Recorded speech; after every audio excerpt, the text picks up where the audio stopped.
and he walked away. I was talking, and I was like, oh yeah, this is like, the benefit of this is because now he comes off the proxy, he can ward enemy jungle. Bro wasn't warding enemy jungle. He went to Raptor Pit to flash over the wall level 4 and flip the enemy mid laner into fucking Aljun. Mind is control, bro.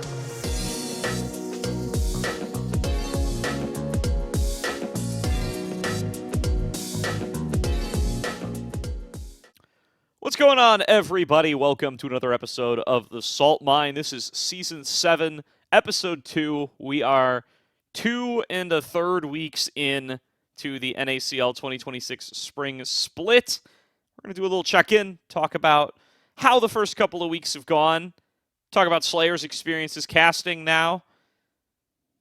I'm Gordo, Slayer, TDS, and Quax are going to be joining me on this week's episode.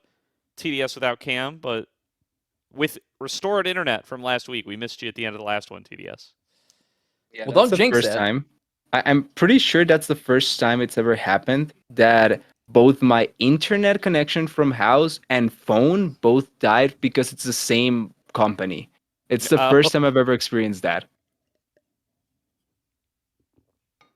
I had like a power outage like a few days ago as well. Like I was mid-cast with Gordo, actually. Yeah, this was last Friday. About that. And like literally everywhere within like a 10-mile radius just like died. I don't know. Like the city, like there was a basketball game going on in my city and like they lost power, so they had to postpone the game. But they got it back after like an hour. But at that point we had already found a sub. Shout out to Gebetto for covering for me. But, yeah. And Bach covered for you for a bit. And Bach. We had yes. Bach for like 20 minutes. Everyone that was able to get there, thank you. Yeah, good stuff, good stuff. All right, well, let's chat about the NACL a bit. We find ourselves, everybody's played either 2 or 3 matches, so they've done a good job of keeping things relatively balanced. Shout out to schedule makers for managing that. Sometimes these single round robins. We are also recording in the middle of the week as of now. Like day one has already they already happened, played some so series. It's a bit imbalanced. Yeah, because if it was at the end, every team would have the same number, I think. But that will not always be true because not always. We are playing 6 matches a week, so they are not balanced. But for right now, they are relatively close to balanced, and it'll balance out at the end when everyone plays every match. Yep. Sure. Yes, but that doesn't do much for our recording schedule. So we'll be thankful for it while we have it. So yeah, I don't know. We're just going to bring up stuff that sounds interesting to us, and we're going to chat about it. I think what has to be discussed first is CCG. Yeah. We're sitting up at the top. They are 3-0, 6-0 in game score. What a start for them. I mean, to me, I think the biggest storyline here is still that Dardoch is like an NACL cheat code, right? A Dardoch is doing something different in the jungle every single game, and it's consistently finding the team with advantages. It's always with like a solid game plan in mind. Sometimes things go awry as the game plays out, and they have to come back in later fights, and that's where, the skill of the rest of the players comes on through, and I think having Cody Sun as like an insurance policy has been very good for them. But I think by and large, I think this team runs through Dardoch, lives and dies with Dardoch, and I think he's, this is what, like 3 splits in a row now that this guy is just one of the best junglers in the NACL, bar none, and there's a lot of teams. He just raises your floor so high. Like, there's so many opponents that are just going to lose, 60+% of games against Dardoch just because their jungler can't hang. And we've definitely gotten to see some of that so far. And I'm glad that a lot of people recognize how good Dardoch is because, so like the co-streamers and the talent were asked to vote for their top 5 players of the week after week 2 was done. Because now we're in week 3. And going down this list, let's see, Dardoch, number 1. Dardoch. That one was Slayer. Dardoch. Zamudo. Dardoch. It's literally all the same guy. So everyone understands that this man is the biggest, I think, component of success to CCG. But the biggest surprise has been like everyone else. Like we were worried about Fiji. Fiji's panned out very nicely. We were maybe worried about Aljun. Aljun had an amazing week too. Like everyone on this team, I think, is performing at their best. And Dardoch at his best, like you said, Gordo, is just like unbeatable to some junglers in the NACL. Yeah, I don't know. I'm trying to think back. I don't. I think Dardoch's playing better than I felt like he played on the Supernova team. I think so. And I think I can't. I don't have best knowledge on if he's better than the last CCG team he was on. How he's playing. I I think don't this know. is a better team than the last CCG. This is a better team is. than that There's team, and I obviously- think this is also a better Dardoch. Yeah, there's a lot of variables at play, but yeah, the way he's just. It's not just the fact that I think his game plans are really good. I think he just comes up. He's been coming up super clutch too in those like clutch scenarios. Like you think back to the Baron, not the Baron steal, the Dragon steal he has over. Was that Bio? I think over Bio's head because he ticks level 6 first. He steals Dragon, kills him, warps that game, and then like, and even further, like I don't know for sure if we don't know for sure if he's making some of these decisions. It's a very educated guess. But the Supernova series, which by far no, like his the first 2 weeks, you could argue with CCG. Okay, who did they beat? Right? If we're going off of our power rankings here on the Salt Mine, they beat what I believe we had as the 8th place team, Winthrop. Or 7th, 8th place team, Winthrop. And then they beat one of our relegation teams, AMI. So you could have said, like, hey, strength of opponent, whatever. The Supernova series, I think, really established for me that, like, this team is running hot. Because we all have Supernova as a clear playoff team. And, we had upside that they could potentially maybe win the spring split if some of these players can peak. Or at least that was the opinion some of us held here, right? And they 2-0 them. And I harped on it when I saw it happen live. That Baron call from game 1 to sneak that thing off with a deep vision, watching enemy jungle walk in to that bottom river, the music to walk in bottom river, pull the Baron, all the Supernova freak out, they panic flash over. So not only did they get the Baron, they pick up like 3 kills and completely wipe that game. Like those decisions, like that from Dardoch is just so amazing. So like, yeah, Dardoch's playing very well. I also, when it comes to CCG, want to comment on the fact that I think their play style is very unique right now. And part of it is hugely because of Fiji. And Fiji's played very well. It's really cool to see his like Faisal-esque weak side top lane style work. But the reason it's working and benefiting the rest of the team is CCG have figured out that completing role quests isn't actually as vital as it may have seemed to be at the start of the year, right? They are the only team I've seen most games. Yeah, they lane swap. Most games, they will at some point sack getting top 80 carry and support quests early to put Cody Sun and only 35, who I do think have had their weak points in the 2v2 lane, which I still think is actually going to be a problem that will hurt them against Maryville, NRG, etc., right? But right now, they swap out of those painful lanes. Fiji's perfect. He just goes down a couple CS. He gives some plates. He's not dying to these 2v1s. And their bot lane just completely pillages the other top laner. They get the lead back. It's their game plan. It's Dardoch's MVP performances. It's their decision-making. And then on top of all that, Aljun is right back to that spring form we saw from last year next to Dardoch. I think Aljun has played very, very well on top of this as well. So all this is coming together and culminating them in being 6-0. And I'm feeling pretty good. I'll mini early victory lap because was I the one with the highest ranking of CCG? I had them 5. Yeah. Okay, yeah. And the way they've started, they might already basically lock playoffs. If they keep this up for like another series, the way I think they're they just need to win one more. Because I think 4-0 start should get you playoffs in this NACL for sure. Well, it's only And- remember it's top 6, not top 8 for spring.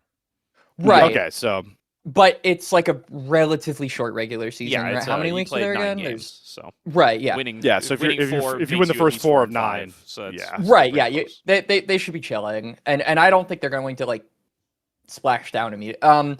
Another thing that I think is like a really unsung topic about NACL in general, and this is like kind of a weird compliment that I feel like we don't talk a lot about when it comes to tier 2. Their drafts have been really competent, and I think that like every time I see this team in the drafting phase, like it's really cool that like their first picks, 4 out of 6 of the games have been like jungle first picks. They have given Dardoch like a direction. Nocturne, Pantheon, yeah. Right, Nocturne, Pantheon, Wukong is in there as well. The other champions that they first picked were Ezreal and Nami, which go in with their pairings of like the Ezreal Karma and then the Nami Corki. But like, it's really, I think, smart of CCG to understand that like, hey, like Dardoch is going to be the main driver of macro for this team, and we want to make sure that he has a jungler that can dictate plays on the map. And so that's why I think them really highly prioritizing things like Nocturne, things like Pantheon that can be these guys who catch you out on sides or start up a fight is really good for just giving this team a direction. And then also like everything else about their drafts are really smart. Like they're constantly, I think, baiting teams into trying to deny pairings, which is something that I personally advocate for. I'm like, if you see a Nami, don't try and pick like Corki away from the team. Just go like Yunara Lulu or like Ezreal Karma or like Ashe. There's so many strong bot lane pairings at this point that I think like picking away from it or like trying to deny those pairings right now with like picking one away from them is not worth it right now. But like CCG bait teams into doing that. And I think it's really good because it gives them a leg up over their opponents. So maybe Dardoch has something to do with this. Maybe Cody Son has something to do with this. I would like to imagine that the veteran players probably have like more voice in what is being drafted stylistically for this team. But yeah, this team just sets themselves up for success. And like Slayer kind of talked about, like they are always making sure that Fiji is on a comfort tank. And that has worked beautifully style-wise for fitting in with the rest of the squad. So this team just works. Like it just works. Well, outside of one game, he didn't play tank one game. That is true. That's when he locked in his adapted to Singed that. and gets the win on the Singed. Well, Singed is a tank. He definitely was weak side on that Singed. I'll tell you that. Yeah. much. Not a tank. Like When do you Singed play builds strong side with Rift- Singe? Singed builds Riftmaker. Singed builds Bloodlet. Like, Riftmaker's not a. Those are these tank are items. they give you health. I guess it depends. He went Protoplasm Harness and Leandries. He went Leandries first and a Protoplasm Harness. Leandries definitely counts as like a pseudo tank item in my opinion. I do not think Little- that's an actual tank item. I don't think Like, it's a I tank understand item, but I I think think, pro- I maybe think Protoplasm Harness is. Yeah. All right, fine, Yeah. fine. I'll And then he had pseudo a that chain Leandries vest, isn't- so I it think he gives was you going HP, for like that's fine. Thornmail or Yeah. something. Yeah, I just love, by the way, that game was hilarious because that game was awesome. I was trying to talk about how during that game when he was doing the double proxy, the tier 2-3 turret proxy, and he walked away. I was talking and I was like, oh yeah, this is like, the benefit of this is because now he comes off the proxy, he can ward enemy jungle. Bro wasn't warding enemy jungle. He went to Raptor Pit to flash over the wall level 4 and flip the enemy mid laner into fucking Mind Aljun. is control, bro. He's Yeah, playing that's for the so- team. Yep. Yeah. Respect But, for Shochi to just not flash there and take that, by the way. That was I great. mean, like, bro, what am I supposed to He do when knows I see a it's not Sage happening. flash over my own Yeah. Raptor wall? I Like, do think just that take me out. game is kind of in a world where like some of the top teams that they're going to have to play are going to be like They lose that game. NRG and Conviction, who have very strong top laners. I do wonder how CCG's ability to tussle with the top of the table is going to look given Fiji's play style, because my man's going down a little bit more than a little CS. Like he is. Yeah. Yeah, I think yeah. he is. I think there is. It's probably pretty close to undeniable. Like he is playing maybe overly respectful, right? Which I think may not be a bad tactic, especially like as you're just getting started. But like the best maybe I tank think player, of the him best being tank a players in rookie. the world do not fall behind this much. Like he is routinely down like 30 CS as they're getting out of lane phase. He doesn't die usually, which has been very big for the team. But I do think there's definitely room for improvement there. I think you would obviously rather have him sacrifice a lot. Yeah, he's And- the second lowest CSD at 15 of all the top laners. I'm looking at it right now. Yeah. Um, Yeah, only Decoy is doing worse, and that's because Well, it's funny too Decoy's because doing really on badly. I'm looking at GOL and it's got Decoy and Decoy 1. Like it's I spelled think two Decoy different played ways, under but two it's different names. Yeah. the same player. That's Yes. very funny. That's extremely Yeah. random. I will say for the for the Fiji point is very valid. It is going to come back to bite him against some of these better top laners. What he does do well is I think his team fighting His front line presence is great. is very on point. Especially like Yeah, on the Ornn games the have been really or- good. the Skarner top game too. Like he had some Mhm. clutch engages on those Skarner. So yeah, I think you're right, Gordo. It is going to bite him in the butt against a Zamudo, against probably Sniper, against Probably a the way Denethor Key, even. yeah, well, he already beat Denethor. I mean, he Yeah, lost lane, beat right? But he Denethor didn't lose or- lane hard enough that, for. more than that, but While yeah, falling like behind, probably yeah. in those games are when you're going to notice it, but don't affect him. But then the Samudos are going to be the games that you notice it, and it's gonna affect him and his Yeah, team. Right. And Yeah. I think another strategy, and this is gonna sound like maybe a little bit satirical because it's like no shit, but I mean Fiji just doesn't like really die in his games. Like it is so OP. Like not dying is so fucking OP. Yeah, And, the only time he like, died was like 4v1. I remember. Right, like, yeah. or- Like teams have to overload sides in order to kill him. And I think that the fact that he isn't dying and giving over a goal, like you might say, okay, well, he lost lane or he went down CS. If he's not dying, he's not really opening up like a concrete win con for the enemy team unless they can push him under the tower and then go for like Herald and Grubs, or if they have like a champion capable of like like Scion maybe of like moving toward the bottom side of the map. Like those are maybe instances where him going down in CS might affect the grander scale of the game. But like even a player like Zamudo who constantly has like CS gold leads over his counterpart, like if he's not killing Fiji, like energy, you're gonna have to work overtime to make you can sure. remember actually just to follow on the point of Quax, right? Because when we look back into like the first splits of players like Gordo, like Crimson, like Samudo even, like one of the main criticisms was that he may be like a really good counter pick top laner or have advantage in certain lanes, but when they focus him heavily, he dies a lot. And that was one of the, I remember that was one of the biggest criticisms towards Samudo when he started out, is like he pushes out lanes, he stays too long, he dies stupidly. And that was one of the main things that I always remember from Samudo at the start of it. Then later, obviously, he corrected. And that's one of the things that I'm surprised Fiji's not falling a trap into, because obviously anyone can fail or lose lane. There's not like a much of a margin that you can go into. If you go, especially if you're mainly a tank player, you're more than likely losing lane most of the time, because most of the top laners play the ranged champions, play the carries, play the bruisers, and you're typically going to lose those matchups if you focus on the tanks.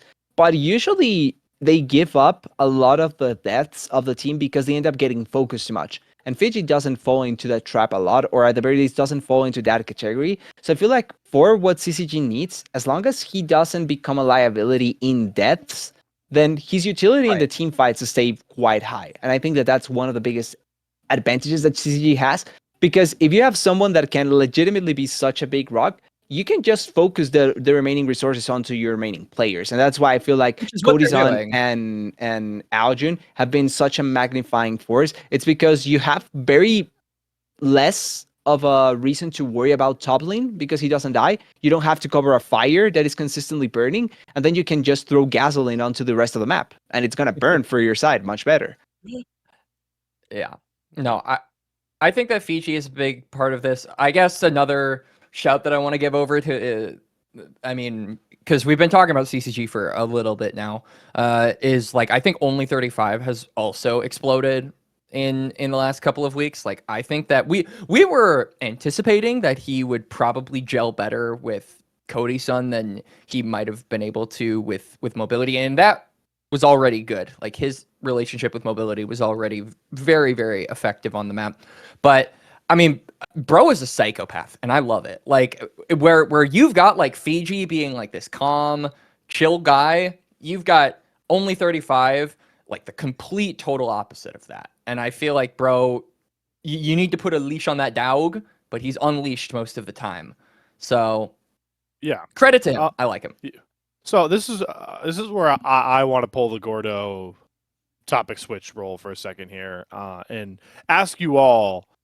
Well, I want to have a discussion about supports as a greater topic, because I think we kind of went into a lot of our power rankings and a lot of people coming into the split. Grading supports was a very different approach, right? Because Enchanter meta, right? And I'm glad you shouted out only 35 because I've actually been markedly surprised by how well he has adopted to playing Enchanters with CCG because he was one of the biggest like balls to the wall engaged support players. So I'm glad we're praising only 35. I think he's taken to it well. But guys, are there supports that you feel like have shifted with the meta very well? Are there supports that you think need more time or you've seen die on a couple Enchanter Ward missions? Like, how are we feeling about it? Because outside of only 35, I will say, I guess I should be shocked with his mechanical prowess, but Spica has also shifted very well over to the Enchanter meta for picking up a new role. So that's another name I would say. Spica looks amazing in the support role, which is great because like our biggest question about this team was like, how are Sushi and Spica going to operate? Because Sushi obviously had like laning phase issues that were really highlighted in 2025. How has he fixed those? And how is Spica not only able to role swap into the support lane or into the support position, but also how well will he actually pair up with Sushi to be able to kind of guide him as the more experienced player? And he's done really well. Another person that I think I am like surprisingly impressed. They have had a few moments where I've been like, okay, that's not great, but it is what it is. I've been very impressed with Obstinatus. Like I have been a bit of a Obstinatus skeptic, to be honest with you. But I do think that this guy definitely deserves credit. Like, I think that his karma games have been really, really nice. So he would probably be my pick if not Spica. But there definitely seems to be I think most supports have taken to the Enchanter meta better than not. Like, I think that there are very few support players who haven't been able or capable of adapting to at least a level where it's like actively hurting their player or whatever. I think and you can only ever compare the field to, the field, right? You can't, it's hard to shadow box against like other players that aren't here and aren't in the games. I do feel like the concerns about like support being in crisis are pretty valid. Like I think the support pool is weak, right? Like, so I think there are players that are standing out and looking good. Like I think Obstinatus looks fine. I think Spica looks like about as expected. I think only 35 is maybe like a little bit of a riser. Redemption is maybe a little bit of a riser, looking like a little bit better than we expected. Redemption looks good too. Redemption is, but like, I agree with that. I don't know, man. I feel like nobody's like kind of grabbed it by the horns and like started to like really split themselves off as like clearly some of the best supports of the league in my mind. Just 2 weeks in. I think it's kind of hard to do that right now. It's so early. For support, it is because not only is it early, but support meta right now. I touched on it a little bit earlier, but like the meta in bot lane right now is so centralized around like your pairing rather than the champion itself. Yeah, right. We're just rotating 4 pairings, bro. We just rotate 4 duos. 5. We've got Yunara, Lulu, Ezreal, Karma, Ash Karma, Seraphine, Corki, Nami. We're saying it. Okay, so those are the 4, and then like you can have like Varus Nico. I count Varus Nico as a pairing. I think that's fair. Like Varus Nico has also been pretty. The like Varus Kalista Nico. Renata. I I mean off in the sense that it can exist. I hope not, but it can exist. It's like the other pairing that I would bring up. I mean, yeah. But like, no, not Varus Nico. Varus Nautilus has also been like something. I mean, Varus has like a few champions that he can. Okay, so fine. So 4.5. But would you say the first 4 we listed though are like the S tier ones? Yes, I feel like those are the ones that every fucking bot lane, the ones that and get consistently rotated between each right, team. Yeah, because literally the meta right now is like jungle bot lane on first 3 or your entire top side on first 3, and if you can't pick an 80 carry with your support, it's not worth it. Like put your pairings in the same rotations, basically, is like 90% of how it happens most of the time.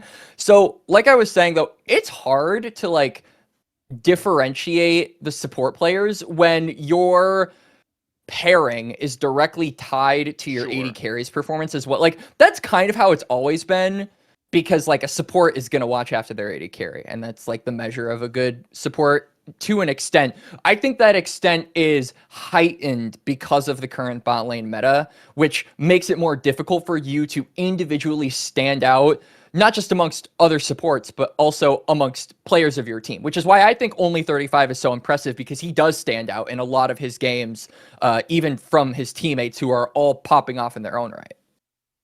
Yeah, I think that's fair. I think it's, and again, it's like 5 or 6 games for most of these guys, so it's early enough in the season that I will give room for this to be like wrong. I do feel like there's like a core of supports though that you would like, that I feel like have relatively underwhelmed me so far. Like I feel like the big group of like Zyko, Breezy, Rovex, probably throw Glad you Kim brought him down up. in there I think too. Psycho has been the one that I've been the most disappointed at so far. Yeah, I I- feel like all 4 I of think those guys Breezy have is- like been Breezy's been good. Pretty under good. expectations. Breezy's been good. I mean, Yeah, he's been fine, but I think he's been. I think Breezy has a high bar, but I think he's meeting the bar just minimum. I don't know. I thought his week 2 was very, very good. Sure, like I he's not. I voted he's him as not my. like he's not tanking, but like I Well, think yeah, I mean, he's on the community poll, I voted him the top 5. He was my 5th player. Like I thought. of the You've I thought always he been was a that Breezy good. believer, though. I so am. yeah. I, I'm yeah, gonna you give do have to little- remember with me. I heavy bias. This But is the good yeah. support.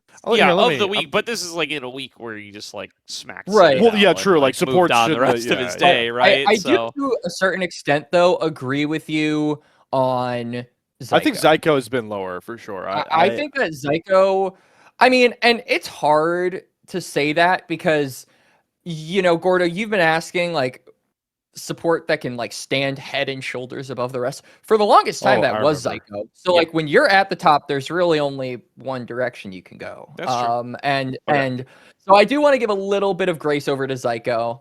yeah, I don't want to like say he's any still of these good. guys are like cooked or washed or anything. I'm No, just no, saying no. that It's it's like only the second week, really. It's, So it's only like, the second or week, third but I think it's like I have not. We came in, we talked about during the power rankings that like support was a very weak pool, and that's why we were happy for some new blood. But like definitely the pool was weak, and it's like we're 2 weeks in now, and my thinking is like, yeah, that pool's pretty weak. Like it's not. I have not changed that opinion at all. I think I've reinforced it. Slayer, it looks like you you'd come to a revelation. Sorry, yeah.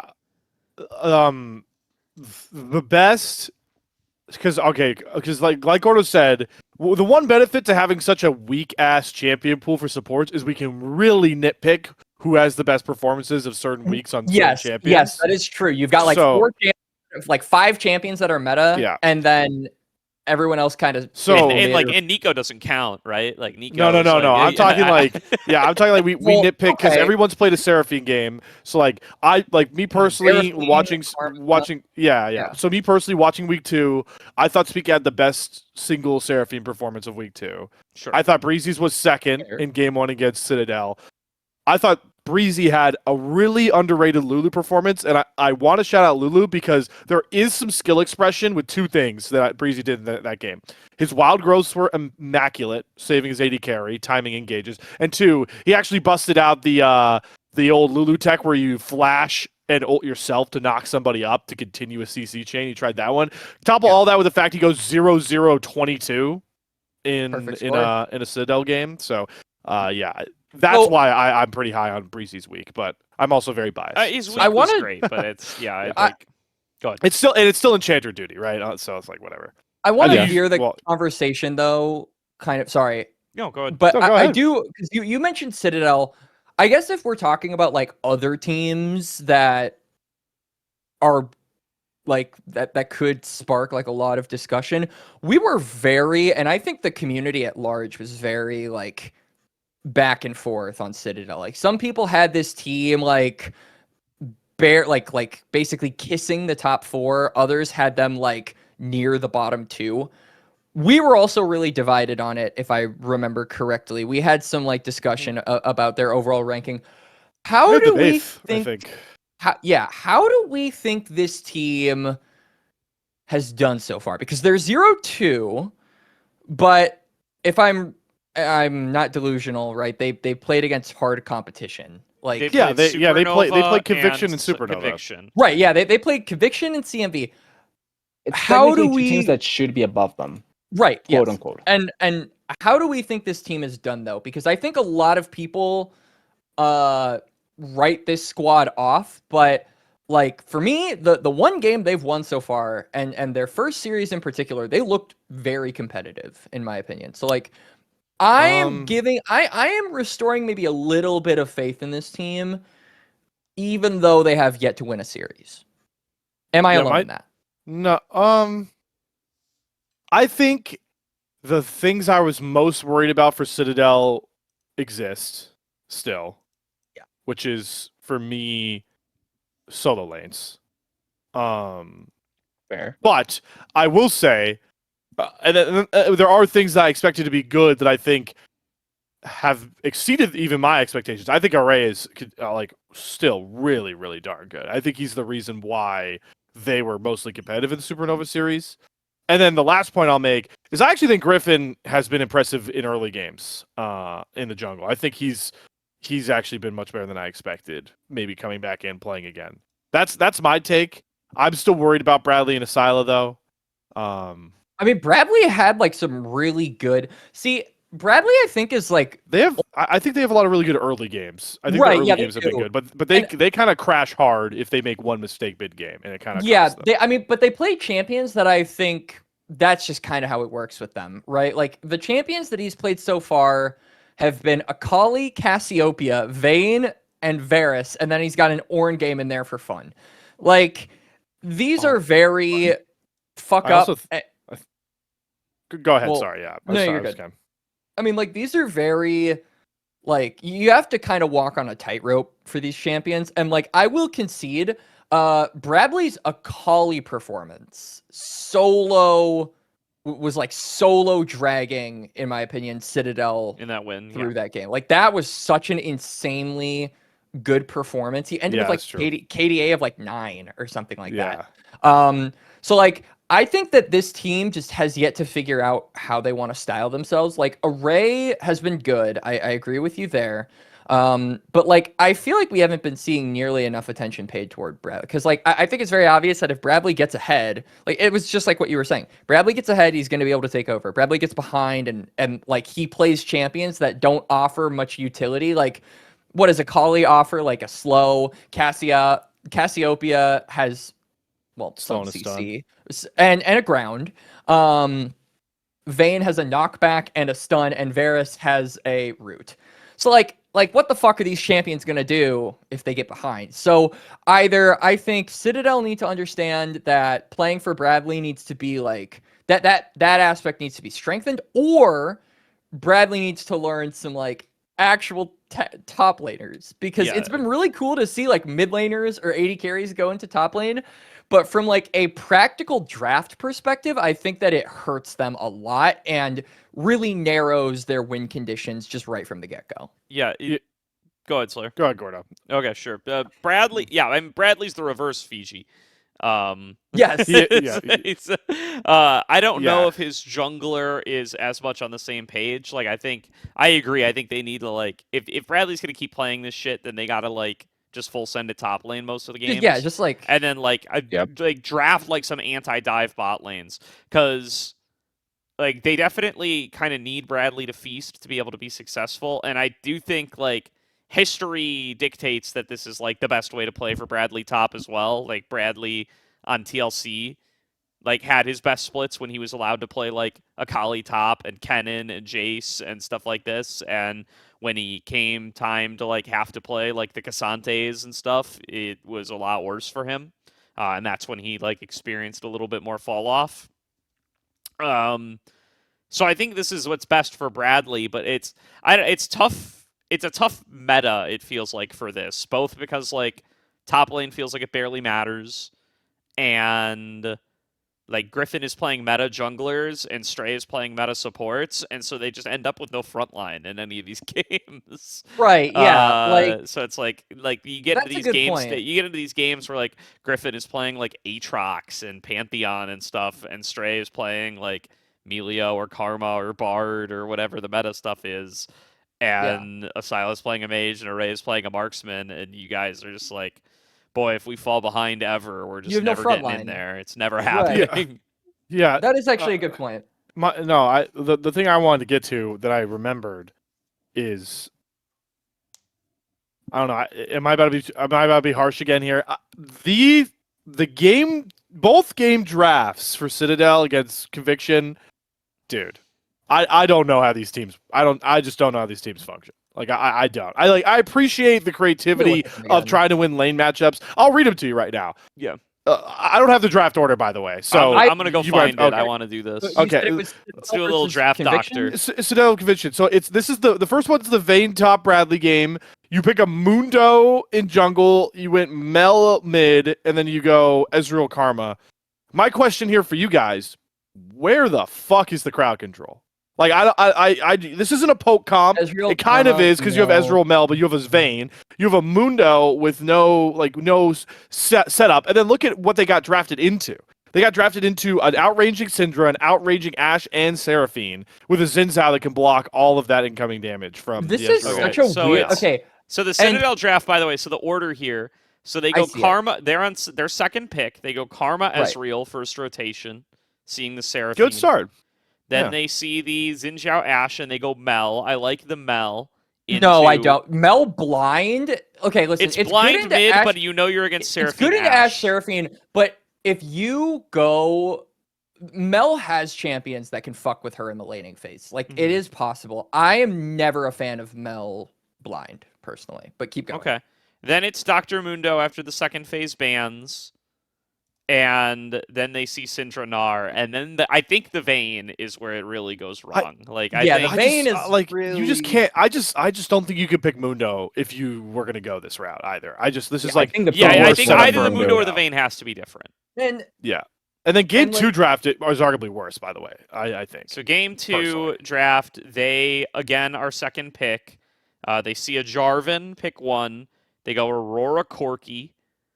I guess that's fine. That's real high Aurora prio, but a lot of mid laners are banned. Ori's banned, Ryze is banned, Cassio's banned, Mel and It can be Syndra are flex. I'm fine fearless. with that early on. Yeah, if they you had can they held play the around that. flex. That I was also the, don't They have know a flex why. too, yeah.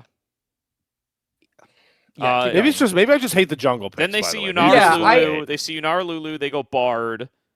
Second instead phase of Nami. Nami's open, by the way. Which So is just instead keep of that in mind. Nami, weird. Nami is open. Yeah. Correct. Then they go all the way through. They go Aatrox, which is their jungler.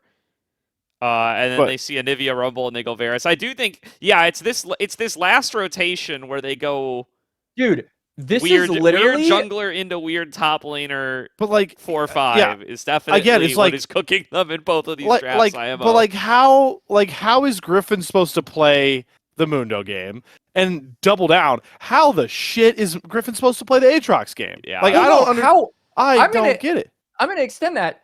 Citadel, how are they supposed to play into this comp that Conviction? So you've got like Hot Pot, Uber Mega Deluxe. You've got a immobile top laner. You've got no tank. You're going Bard into Yunara Lulu, which I have always been Which of the screws opinion, Corky. Which screws right, Corky, by which the way. screws Corky, and also means that Yunara Lulu are like Yunara is just going to be able to soak up gold You for can free. do whatever she wants. Right. Yeah. She Yunara scales. just gets to free scale. So like these drafts make This my is tummy weird. ache a This is little weird bit. draft But for sure. That- and- that's and- what I'm and- saying. is really Like weird. I and I feel yeah, like we're okay. I feel like we're I'm not kind crazy. of Thank you. and I feel like we could be a little bit critical here because like I'm pretty sure Aloxio is the guy doing drafts for them. Maybe I'm wrong. If But it's like not him, then it's Colomer. So we have. but that, It's yeah, one of so the two. so or it's both and we're just going to get fucking blasted. So guys, like we love you. We just have questions. I'm just curious. Like I'd like to hear like the explanation. I think the maybe game 2 like the flexibility, like they held flexibility of their draft very long. Like even before they R5 Varus top for Bradley, like you could have technically gone Aurora mid Aatrox top then pick jungle, right? Like you could have like it didn't have to be top R5. It could have been jungle R5. Like they had the Aurora flex the whole time because they early Aurora, so they wanted to hold flexibility. But I don't know, like even if you just compare like the meta value of the draft champions on either side, right? It's like, okay, first game, Ezreal Karma's pretty good. Like, that's a premier bottom lane, but it's matched by an Ashe Seraphine. So now I'm Mel kind of curious, Sin- actually, Still, that you even brought like, it up. even if they're doing like top lane flex stuff, it's so No, weird but to like see first pick Jarvan and then end up ban on- Jace Ambessa, and then they pick Rumble, and you end up like not with some crazy like and then your crazy counter pick is this last pick Varus. Like that's like I But get now that that I'm- like they're holding two flex top laners that I believe are both acceptable into Rumble. Like you can play Aatrox or Aurora into Rumble. No, like Aurora into Rumble. You definitely can play Aurora. You definitely can play Yeah, You can Aurora. play. And then, like, you see you- the Rumble, and the Rumble should not be a surprise because it's like an S-tier top laner, and there's Jarvan on the enemy team. The fact that Rumble went this long without being picked, by the way, I think is like I know, it's like, bullshit it's in just, its own. but my point being is, like, yeah, they have these, like, they're holding these top flexes, but this is, like, the most expected, predictable top lane Rumble I've ever seen. And it's Right. still, Oh, like, with and Jarvan, like, it just who the fucking fuck- gaps like, them. It's God, Thanos in this draft. You know what I Yeah. just realized? Like, I don't know if I'm, again, I am not a coach. I don't draft. I am not skilled in it. But theory crafting here. Let's go back to the R5 for a second. On game 1 or 2. Two. Really go Okay. back to any So- game because I've been noticing the pattern that Okay. all the games have been just last pick top lane for Citadel. Yeah. Like they are yeah, just that's- leaving. They're just picking last for Bradley, and I'm not sure if that's just them thinking that Bradley needs to have counter pick, which can like. Don't get me wrong, counter pick usually is supposed to be an advantage, but if every game you go for a counter pick top, it can also mean that you don't have like you want to have your top laner in an advantageous matchup, and if that's the case, you have to play for him 100% of the time. And I'm Yeah. thinking that maybe the problem is going to be that they want to have Bradley counterpick. They want to play for Bradley, but they in reality never play for him. And that's a much more like I team-based just feel like problem. it's not enough. Like I feel like Array is also an AD carry that, like I kind of coin him as like a Swiss Army knife ADC. Like he can thrive in many different environments. Like I've seen Array be a strong sider. I've seen Array be a weak sider. He can do what you need him to do, and I just feel like Citadel aren't making the most use of that because it's very clear that Bradley has a style. And that style only works if you play for him. And I just feel like even when they are trying to visit top lane, No, by they the way, I are- just went back I and also think, checked. like, the 5 out of 5 games they counterpick top. Yeah. 5 out of 5. Yeah. No, like they the all pacing, the games they I won also think counterpick like top. the pacing of early games on the patch and in the current meta like disincentivizes playing towards top as well. Like I think there's part of that Yeah. too. Like it's really hard. Like it's easy to say play for top lane, but yes, it's really okay, hard. but then you have to adapt no, to I the mean meta. I agree. It's if like you're playing a strategy that isn't going to win you games, then you're shooting yourself in the foot. agree. Yeah. So we'll see if they agreed. correct because we're only 2 weeks in. Yeah, so I'm just saying. I like, think- I think, but that's the thing. It's like I think it's very easy to like have this, you know, the ideology, the kind of like idea that you're gonna play for top lane, but then like you get in the game and the second round and you know your Karma Ezreal's pushing, so you need to like make sure that they're not going to get ganked by Xin Zhao because the chase down with Ashe Seraphine is going to be miserable. And then the second Scuttler spawns bot side, and you're like, I don't want to give the Xin Zhao 6 for free. And then before you know it, it's like 10 minutes, and you've never been top lane. I also just think I can that just I see how you get there. I'm not saying it's excusable or good, but I just see how you get there based on how like the current games play out. Yeah. So, by the way, back to this is my theory craft to save this game 2 draft, by the way. You're at R5. You're holding Aatrox Aurora, Oh, boy. which each of them have double flex potential, right? Yeah, Technically. sure. So, Bradley, who is a mid laner, shifting top lane, I would comfortably assume can play an Aurora, Mm-hmm. right? yes, You no way, flex this this guy's Aurora pool top. doesn't have Aurora in it. Yeah, you flex this Aurora top, you stick to Aatrox jungle, you're into Rumble Anivia, Do you guys see where I'm going here? You also don't. You're lacking major CC except pick potential CC. An R5 Galio would have saved this draft. So am I wrong? Would have helped this draft. It would have. I mean, it's double AP solo lanes with a Galio that can back up Aatrox who wants to fight into Yunara, people. who you also have to remember does magic damage. So yeah, Galio you can would have send been the Galio top lane as well. Yeah. Well, yeah, you could. Yeah. Yeah, you could do that as well. Yeah. Galio to me though is like I just think it's a great pairing to Aatrox. I think Galio into Anivia is like it can be good, but I think the matchup changes a little bit once Anivia. Well, okay, that kind of applies for every matchup, but like the matchup changes a little bit once she hits level 6. I mean, or just pick the Galio and put him top and play the Aurora mid. You could do that too. Right? Yeah. Yeah, because Galio into Rumble is very. Well, I mean, good. Aurora into Anivia is a little bit shit because. Well, maybe we just shouldn't be. Maybe this Aurora should be in Azir because that champion is available. Yeah, and I mean, we just don't need to blind pick Aurora. Here, like. The Aurora also, the more I think about it, does Asila? Do we know if Asila? I don't think Asila plays Galio. I guess, and I don't. Have we seen a lot of Asila? Aurora We've reps? seen not a ton of Galio. Period. No. Yeah, yeah, he's definitely. Galio in general has not been a pick, yes, dude. But Asila is not a Galio player strong. at all either. Like I think Galio is really strong. Asila played some Galio last year. He also played some Aurora last year. Yeah, I remember Aurora. I had not remember Galio, to be honest. Yeah, maybe I it might have been in LATAM too. I'm just LATAM's only place he played Galio. Yeah. Okay, that makes sense. And he only played one Aurora game in last year. NACL. Split one. All right. No, if that seems no, you're right. You're right. All right. I think we have made Colomer and Alaxio hate us. Yeah, I mean, feel free to flame. Again, yeah, Colomer, Alaxio. I don't they know. Have already the NDO. Like, they have already I the very ND little know what I'm saying talking that about. I don't know why. They don't know fucked. why we put them so low. So it's fine. Well, no, and I feel like all of this is to say we're still confident in Citadel's ability. We just feel like the drafting method isn't setting them up for success. That's basically what we're saying. Like, yeah, I have questions about these drafts. I do want to mention that with Citadel, one of the things that I hope that doesn't turn into a reality for the team, because it has happened with some teams in NACL, they don't become one-game merchants, where you see them playing good and they win one game in a series, but they never actually win out the series.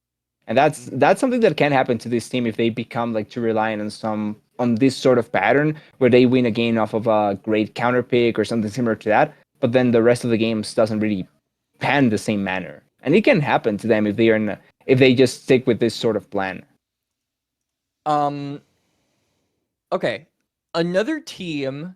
I was gonna say, let's get like one or two more teams in, and then we'll. Call right. it. Yeah. I have two teams that I really want to talk about, and Shoot. I think we can go to one.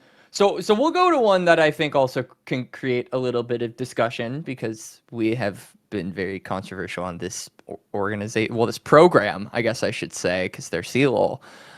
Winthrop. I mean, 1 and 2 right now. But like Citadel, I feel like I am partially more faithful in this team now. Have more faith in this team now than I did at the beginning of the split. Any takers?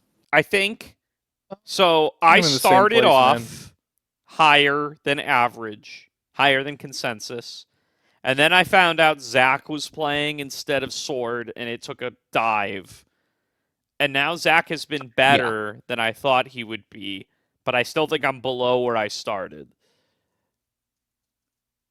I still think this team is largely uplifted by Denethor mobility.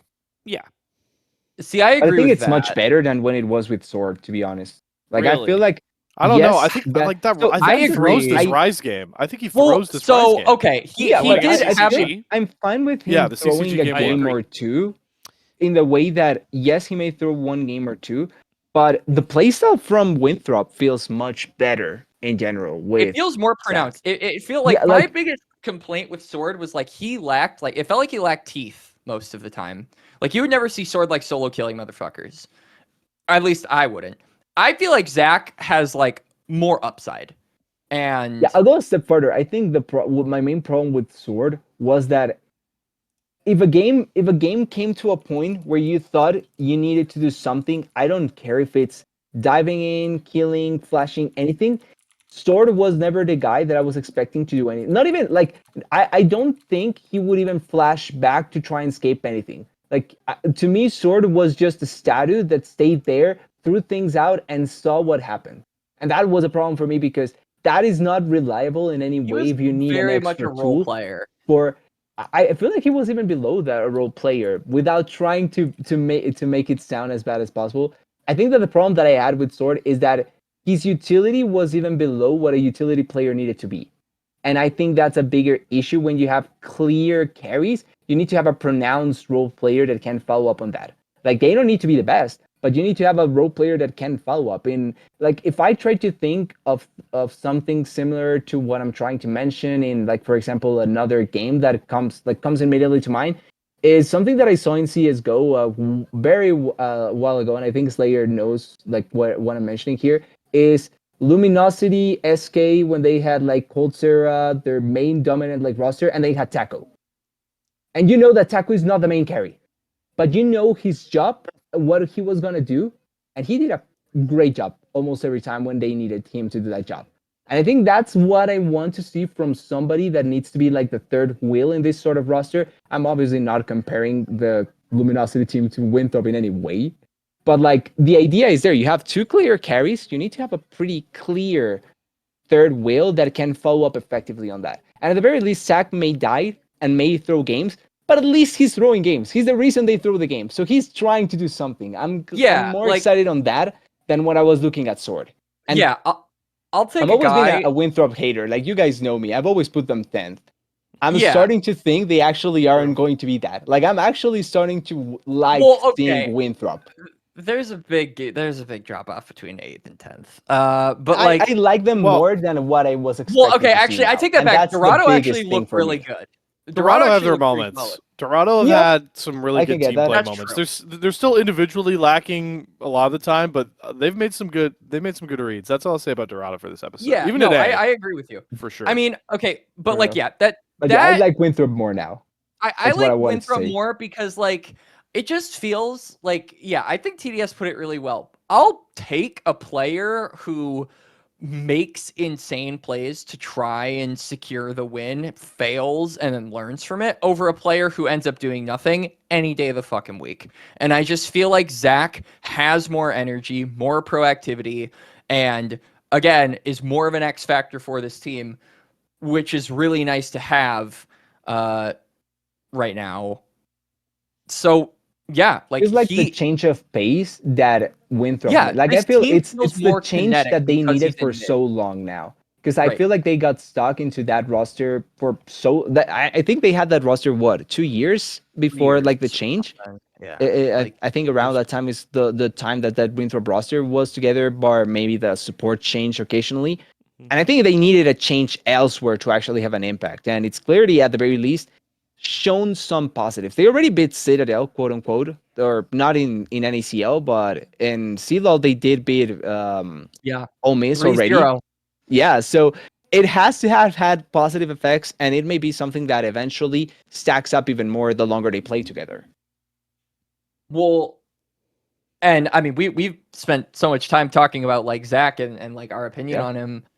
This isn't even the only roster change technically this year that we've seen from Winthrop. I mean, Zach was last minute, but like from last year's NACL to now, like Kim Down's here now, right? So I think Kim like Down the change in the mid lane more. I think that was the most important change they needed to make. But no, I agree with you.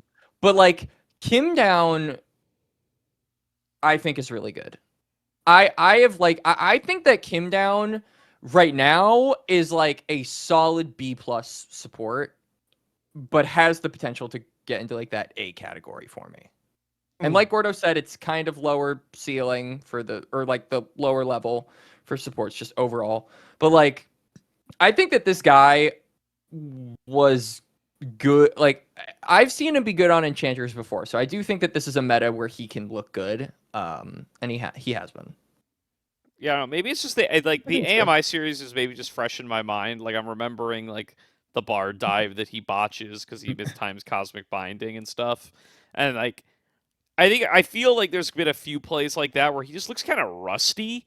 But I think the play style, like, I can get sold on like Papa and Wilson and Kim Down all like buying into this play style where it's like they're trying to be very active on the map and like you don't know if they're going to play for Denethor mobility, but you know they're going to play for one of them. And like Papa really favors Zach really favors these globals. Like he's picking the Twisted Fate. He's really highly prioritizing the Rise. I'm sure he's got some Galio in there too. Like I could see this being like a successful approach, or at least, a way to build a team around Denethor and mobility when, the rest of your pieces are not going to be like top tier in the league. So I see the path. I just, so far they're only they look good enough to beat AMI, and they look not good against two other opponents who are now 3-0. So I think I just need to see. I think they more. could have taken a game off of energy. Like at the very least, the first game, I think they had a good chance. Not necessarily saying they could win it. I think they had a better chance than I was expecting them to even had before today. Mm.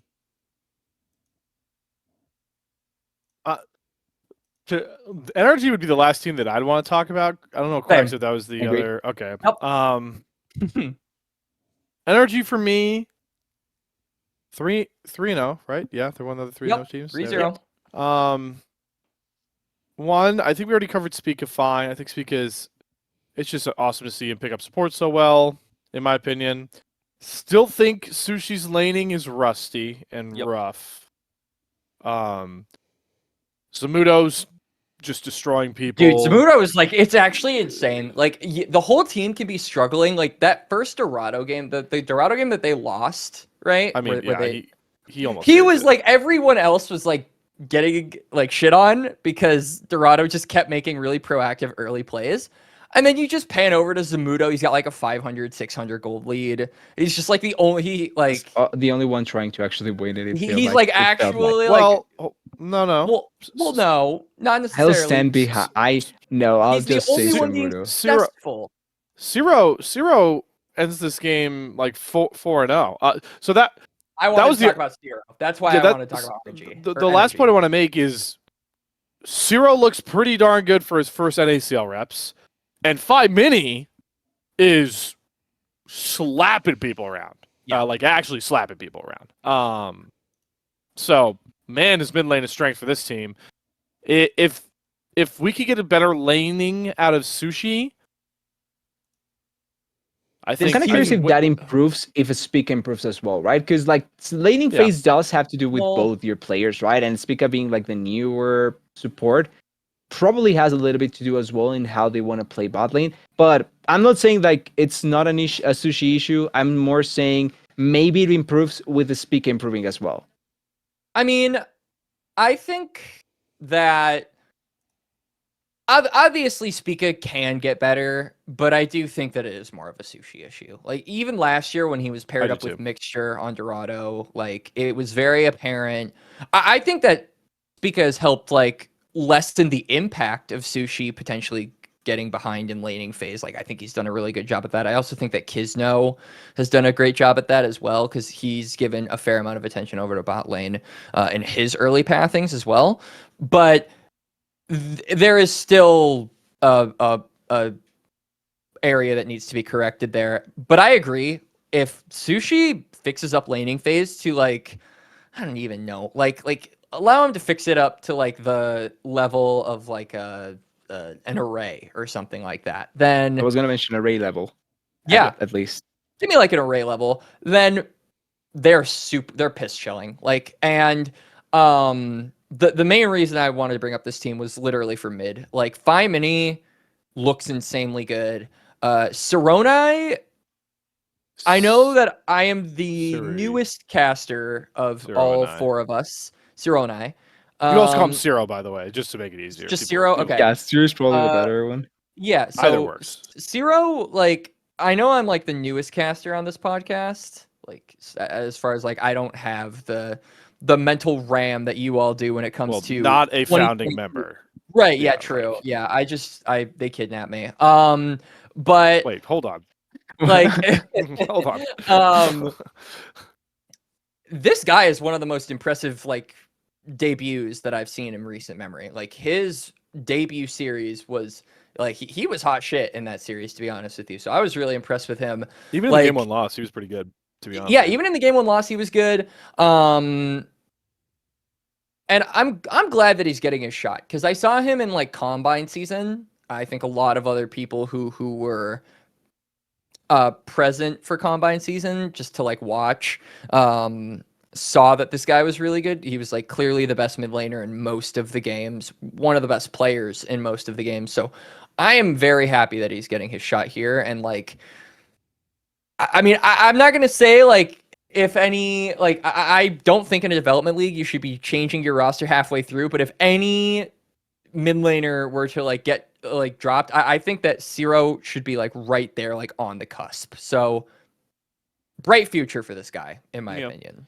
I agree. Really It's an good impressive showing. debut. I would keep in mind that it's rare that anyone gets to debut with teammates this good. Yeah. Most Yeah, guys. that's fair. Most That's guys fair. promote That's in with a team of veterans who have always been borderline tier 2, tier 3 players, and then they play on a team that looks like it's got a bunch of borderline tier 2, tier 3 players, and then they struggle. Like that was 5-Mini, right? Yeah, you could extend that. I was gonna say you could extend that to 5-Mini because last like year that was he was 5-Mini's on, like, a not debut great too, and team. now he looks good on energy as well. So Right. that's not to discount what he's done though. I think he looks good. Yeah, and I think he'll definitely, regardless of how this energy experiment works out, I think he'll definitely have a place in this league if he puts up a couple more performances like that. And You may even try in the next OQ. yeah, and that is in and of it. Well, my point is I don't think he should have to go through OQs. True. And yeah, depending on what the makeup of this league looks like come like summer, I would hope that he can find a spot. Yeah. Good All luck to Zero. Like legitimately very impressed with what he has. His Twitter is also very funny. I don't know if you guys have looked at his Twitter, but his Twitter is like it's like not as long, like Sasuke slop words that he just drops like the wisdom, It's not as long. Is it as Kari-san level when he was out of league? I actually Did you never got any of the quotes from Kari-san after like his first tenure in league? It was one of the most random Dude, moments I just think said I've this gotten. is like super off topic, but I fucking hate the Twitter meta of like make a super long post and have it be like really brain dead. Dude, every time I hit show more on any of those and I see like more than one extra paragraph, I just scroll. It's not what the website's Just like for. I'm just like I mean, I don't read most of them. Some of them that I like, okay, I will say this. Some of Sasuke's original works are like legitimately museum tier. Like put that shit and frame it in like a place where everyone can see it. Now, after a while, it just kind of gets old. But Zero's tweets are cool. I think he's very funny. And yeah, I mean, hey, marketing yourself. There you go. Like it doesn't matter if someone's kind of done it before. You're being a loud voice. That's what matters. You need to get something out there. Yeah. Anything it seems. I mean, marketing yourself is a good way to keep going. So I'm glad that he's kind of checking all of the boxes early on. It's just about that consistency, right? Because he is a very new face. Are you guys both looking at like Zero's Twitter or something? I can see you both looking off to the side. No, I'm perusing other team rosters to see if I forgot anything I wanted to say. I feel like Gordo is though. I was perusing Zero's Twitter. 50% hit rate. Good. Yeah. It's not bad. That's not bad. All right. That'll let's round allow me out to the go from episode master there. tier to challenger.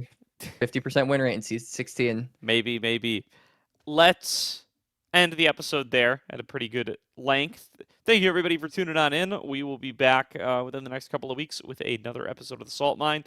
Check out NACL this coming week. Check out the Quax and I over on LPL English and Slayer as well. TDS, are you still doing CB LOL English? We brought this up last week. I wasn't sure. Yeah, I'm doing. Actually, yeah, I'm pretty sure I'm this weekend. Excellent, I'm on this excellent. weekend. Check that out as That's well. out. And we will see everybody next time.